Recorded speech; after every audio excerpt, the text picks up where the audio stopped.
بسم اللہ الرحمن الرحیم۔ مسائل کی مجلس میں بات چل رہی ہے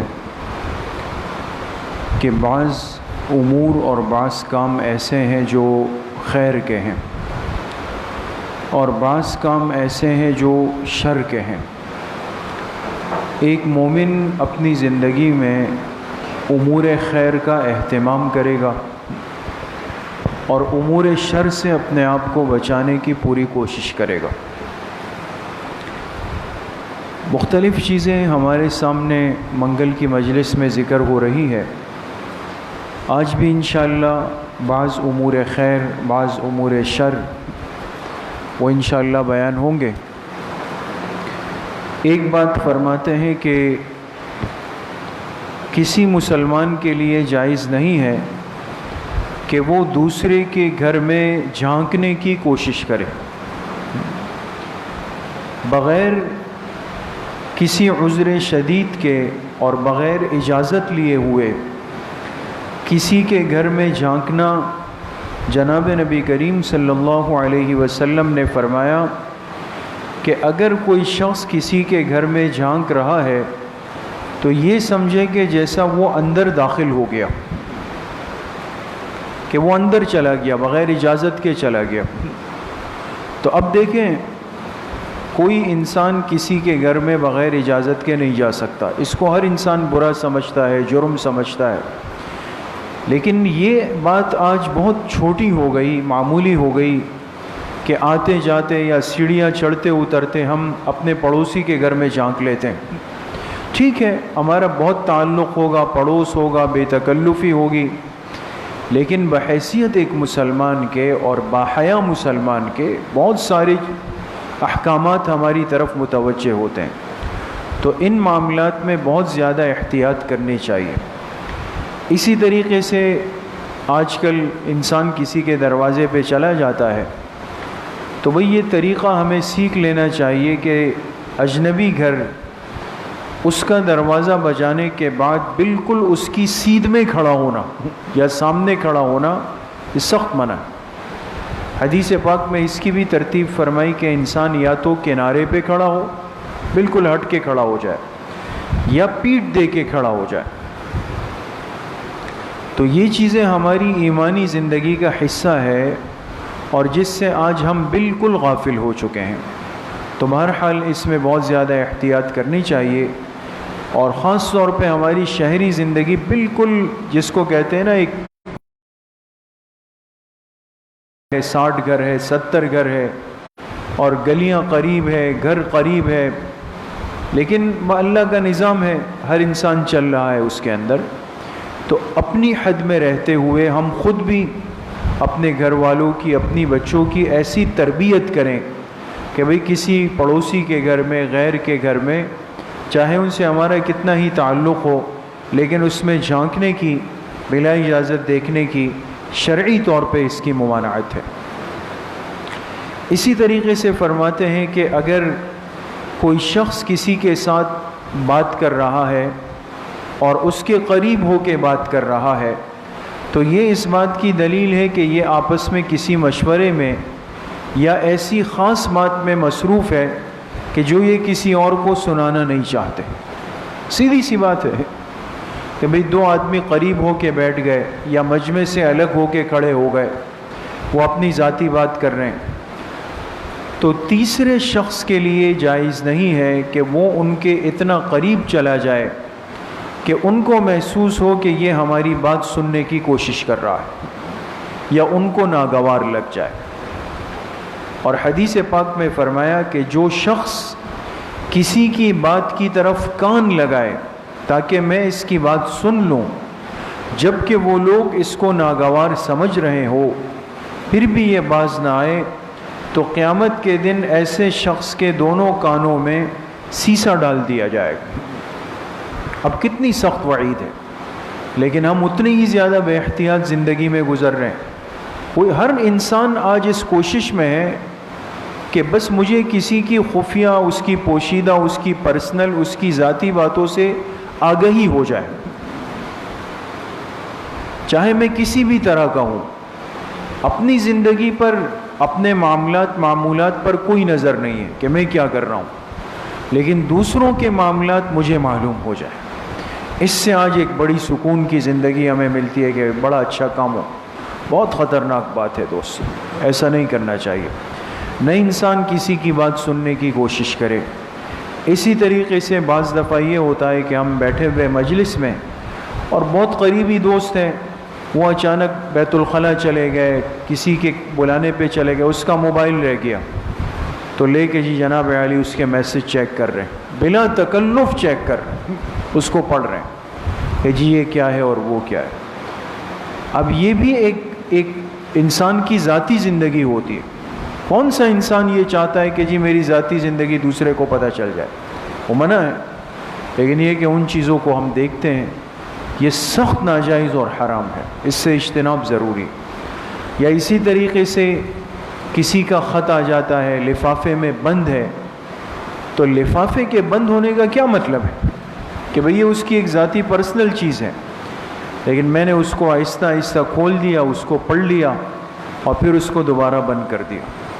بعض لوگ اس میں بالکل بے احتیاط ہوتے ہیں، وہ اس کو دودھ کی طرح صاف اور حلال سمجھتے ہیں کہ یہ تو کوئی مسئلہ ہی نہیں ہے، پڑھ لیں اس کو۔ تو بہرحال یہ ساری چیزیں ہماری ایمانی زندگی کا ایک تقاضا ہے۔ کسی کی ذاتیات میں، اس کے ذاتی معاملات میں، ذاتی گفتگو میں اندر جانا، اس کو معلوم کرنا، اس کو سننے کی کوشش کرنا، یہ سب ناجائز اور حرام ہے اور اس سے توبہ کرنی ضروری۔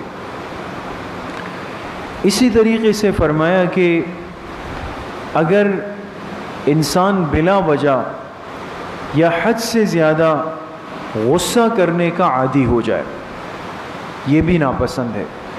ایک صحابی حضور علیہ الصلاۃ والسلام کی خدمت میں آئے اور آپ سے عرض کی کہ مجھے کوئی ایسا عمل بتا دیں کہ جو مختصر ہو لیکن اس کو کر کے میں جنت میں داخل ہو جاؤں۔ آپ علیہ الصلاۃ والسلام نے فرمایا تم غصہ چھوڑ دو۔ انہوں نے پھر پوچھا، آپ نے فرمایا غصہ چھوڑ دو۔ تیسری مرتبہ پھر پوچھا، آپ نے فرمایا غصہ چھوڑ دو تو تمہارے لیے جنت ہے، غصہ چھوڑ دو۔ اب یہ حدیث تو بہرحال علماء نے اس میں بڑی بحث کی ہے کہ 3 دفعہ ایک صحابی نے سوال کیا، آپ نے صرف ایک بات کی ممانعت کی، اس کی وجہ کیا ہے؟ محدثین نے فرمایا کہ چونکہ آپ علیہ الصلاۃ والسلام کی ذات حکیم تھی، حکمت والی، آپ ہر آنے والے کی کیفیت کو جانچتے تھے کہ اس میں کون سی کمزوری ہے۔ تو صحابہ تو بنے ہوئے لوگ تھے، حضور کے تربیت یافتہ تھے، تو جو کوتاہی آپ کو محسوس ہوئی وہ یہ تھی کہ اس شخص میں اور کوئی کمزوری نہیں، لیکن اس میں غصہ حد سے زیادہ ہے، تو آپ نے اس پہلو کی طرف نشاندہی فرما دی کہ بھئی اس کو ترک کر دو، اس کو منع کر دیا۔ تو اب غصہ انسان کے جذبات کے بے قابو ہونے کا نام ہے کہ انسان جذبات سے باہر آ جائے۔ اچھا، ہمارے ہاں مسئلہ کیا ہے کہ ہم اپنے مطلب کی باتوں کو، احادیث کو، اس کو ڈھونڈتے ہیں، تلاش کرتے ہیں، اور جہاں وہ چیز مجھے اپنے خلاف محسوس ہوگی تو کہیں گے کہ بھئی یہ تو حدیث میں آیا ہے کہ جی آپ غصہ نہیں کریں، آپ مجھ پہ غصہ کریں، اس کو حدیث کی وعید کا مصداق بنا دیں گے۔ تو مقصد یہ کہ آپ اگر کسی دکان کے مالک ہیں اور آپ کے ملازم 1 گھنٹہ تاخیر سے آئے تو کیا خیال ہے، اس کے لیے حلوہ پوری تو منگانی چاہیے۔ تو انسان طبعی چیز ہے، اس پہ غصہ کرے گا۔ اب جب غصہ آئے گا تو کہے گا کہ جی دیکھیں نا وہی ہو، میں نے جمعے کے بیان میں سنا کہ بھئی غصہ نہیں کرنا چاہیے، اور ہمارے سیٹھ صاحب باس جو ہے نا ان میں یہ بڑا روحانی مرض ہے، یہ غصہ کرتے۔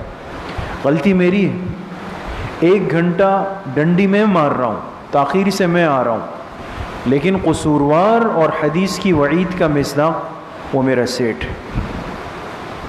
تو ہر بات کو سمجھنا چاہیے دوست۔ غصے کی ممانعت اس صورت میں علماء نے لکھا کہ جو غصے کا محل نہیں ہے، محل نہیں ہے، یا پھر یہ ہے کہ اتنا غصہ وہاں پر کافی تھا جس سے کام چل سکتا تھا لیکن یہ اس سے تجاوز کر گیا، یہ منع ہے۔ باقی علماء نے اس کی بہت اچھی مثال دی کہ بھئی ایک آدمی کی آنکھوں کے سامنے اس کا مال چوری ہو، ایک آدمی کی آنکھوں کے سامنے خدا نخواستہ کوئی اس کی عزت پہ ہاتھ ڈالے، اس کے ایمان کو خراب کرے، اور یہ کہے کہ نہیں جی مجھے تو حکم یہ کہ جی مجھے غصہ نہیں آنا چاہیے، میں کنٹرول کروں گا اپنے آپ کو، تو مال سے بھی جائے گا، عزت سے بھی جائے گا، ایمان سے بھی جائے گا۔ تو اتنی بات تو طے ہے کہ غصہ انسان کی طبعی زندگی کا حصہ ہے، اور ہمارے حضرت شیخ الاسلام مفتی محمد تقی عثمانی صاحب دامت برکاتہم نے بڑی خوبصورت بات لکھی ہے۔ فرمایا کہ اگر کسی انسان کے اندر جذبات یا غصے کا مزاج ہی نہ ہو تو یہ تو بالکل عضو معطل ہے، تو کچھ بھی نہیں کر سکتا۔ اس کی آنکھوں کے سامنے اس کی اولاد نافرمان ہوگی، لیکن یہ کچھ بول نہیں سکتا، عمل نہیں کر سکتا، اس کی نافرمانی میں اس کا پورا حصہ ہوگا۔ بیوی نافرمان ہو گئی، نماز نہیں پڑھ رہی، یہ کچھ نہیں کہہ رہا، اور عنوان کیا دے رہا ہے کہ جی مجھے غصہ نہیں آتا، میں غصہ نہیں کرتا ہوں۔ تو اس لیے میرے عزیزو دوستو بزرگوں اس بات کو سمجھ لیں کہ غصہ نہ کرنے کا مطلب یہ کہ وہ غصہ جو اعتدال سے تجاوز کر جائے، جو حد سے نکل جائے، دائرے سے نکل جائے، یا جو تفریق کی بنیاد پر ہو۔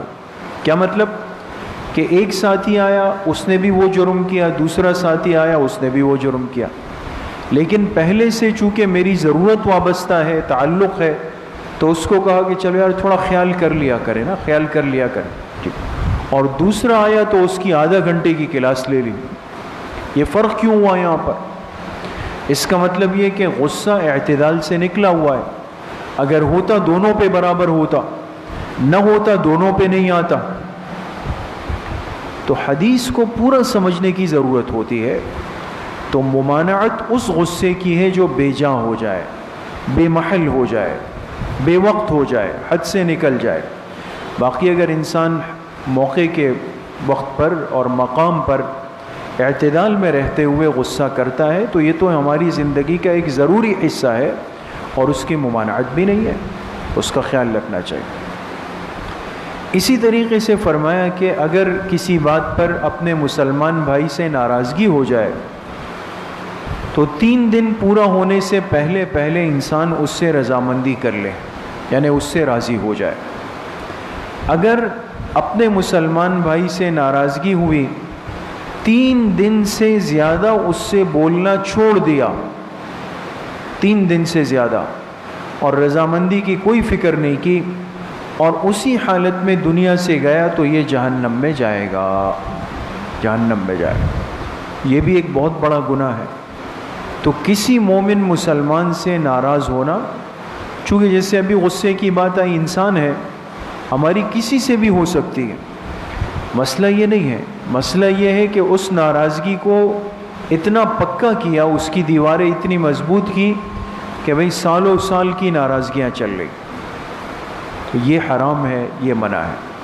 انسان ایسی ناراضگیوں کو ختم کرنے کی کوشش کرے گا، اپنی کوشش ہم پوری کریں گے بھائی۔ ہاں اگر سامنے والا جو ہے وہ کہے کہ نہیں بھائی تو سوال ہی پیدا نہیں ہوتا، میں تو کسی صورت بات نہیں، ہم اپنی کوشش پوری کر لیں، وہ نہ مانے تو بس اتمام حجت ہو گیا، ہماری ذمہ داری ختم ہو گئی۔ اب جو گناہ ہے، جو وبال ہے، وہ اس کی گردن پہ آئے گا، تو یہ۔ لیکن یہاں بھی محدثین نے لکھا ہے کہ اگر کسی مسلمان سے ناراضگی کسی شرعی امر کی وجہ سے، شرعی امر کی وجہ سے، تو وہ اس وعید کے اندر شامل نہیں۔ اور اس میں حدیث پاک میں بڑا عجیب واقعہ ہے کہ مشہور صحابی رسول صلی اللہ علیہ وسلم عبداللہ ابن عمر رضی اللہ عنہ،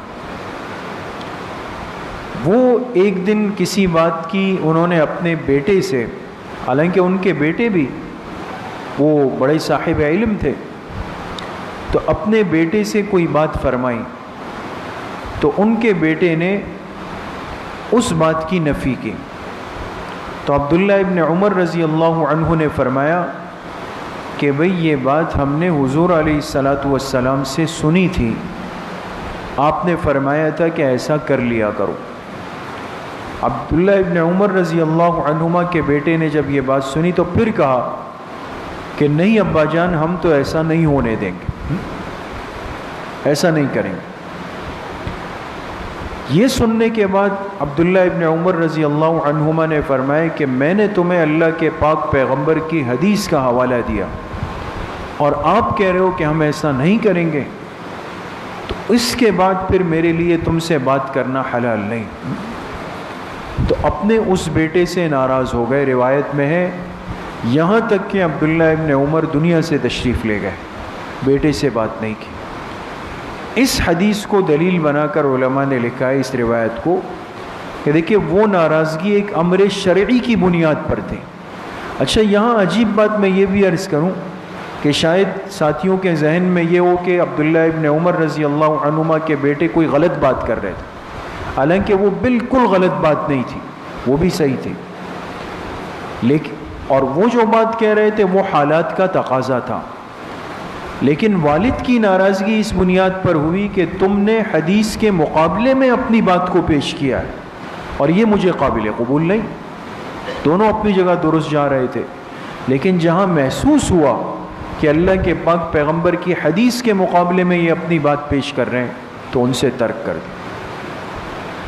اس لیے محدثین نے لکھا کہ اگر امر شرعی کی بنیاد پر کوئی ناراضگی ہو گئی، مثال کے طور پہ خاندان کا کوئی فرد وہ حرام کا مرتکب ہے، ایسے کھلم کھلا گناہ کا مرتکب ہے، غلط جا رہا ہے، اور آپ ان سے کہیں کہ بھائی آپ یہ گناہ چھوڑ دو، یہ حرام چھوڑ دو، یہ تو سب کو جہنم میں گرا دے گا، وہ کہے کہ جی میں تو نہیں چھوڑتا ہوں، میں تو چلتا رہوں گا اس میں۔ ایسی صورت میں خاندان کے ایسے فرد سے قطع تعلق کرنا نہ صرف جائز بلکہ علماء نے لکھا ہے ضروری ہے کہ پورا خاندان اس سے کٹ جائے۔ وہ کہہ رہا ہے میں غلط جاؤں گا، تو اگر کسی وجہ سے ناراضگی ہو کہ جو دین کا معاملہ ہو تو یاد رکھیں اس میں پھر ایسی کوئی ممانعت نہیں ہے اور اس کے اندر گنجائش موجود ہوتی ہے۔ بہرحال یہ چند باتیں ہمارے سامنے آئیں، اللہ کریم مجھے بھی آپ سب کو صحیح عمل کی توفیق نصیب فرمائے۔ الحمدللہ رب العالمین والصلاة والسلام علیہ۔